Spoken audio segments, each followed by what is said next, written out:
Friends, ఇప్పుడే అందిన వార్త.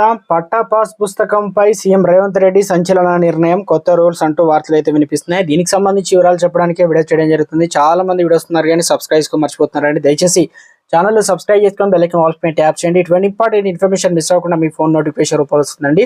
చాలా మంది చూస్తున్నారు కానీ లైక్ చేయండి. దయచేసి లైక్ చేయండి. ఇన్ఫర్మేషన్ అందరూ రీచ్ చేసిన వారితో మనం రాష్ట్ర ఆదాయం పెంచేందుకు అన్ని విభాగాల అధికారుల సమన్వయంతో పనిచేయాలని ముఖ్యమంత్రి రేవంత్ రెడ్డి ఆదేశించారు. గత ఏడాది వచ్చిన ఆదాయాలు ఆశాజనకంగా లేదని ముఖ్యమంత్రి అసంతృప్తి వ్యక్తం చేశారు. ప్రతి నెల ఆదాయ పెంపును సమీక్షించుకోవాలని అధికారుల ప్రభుత్వం చేశారు.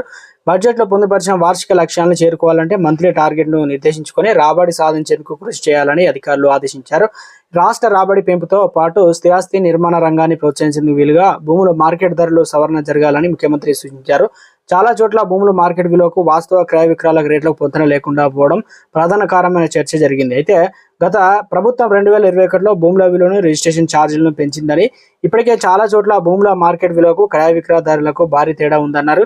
నిబంధనల ప్రకారం ఏడాదికి ఒకసారి భూముల మార్కెట్ విలువను సవరించాల్సి ఉంటుందని, ఈ ధరల సవరణకు చర్యలు చేపట్టాలని ముఖ్యమంత్రి అధికారులను అయితే ఆదేశించారు. ఇక సామాన్యులకు చిన్న చిన్న నిర్మాణాలకు ఇసుక కొరత రాకుండా చూడాలని ముఖ్యమంత్రి అధికారులను ఆదేశించారు. ఇసుక ద్వారా వచ్చే ఆదాయం పెరగాలంటే అక్రమ రవాణా, లీకేజీ ఎక్కడికక్కడ అరికట్టాలని ముఖ్యమంత్రి రేవంత్ రెడ్డి శాఖపరమైన లొసుగులను లేకుండా కట్టుదిట్టం వ్యవహరించాలని అధికారులు ఆదేశాలు అయితే జారీ చేశారు.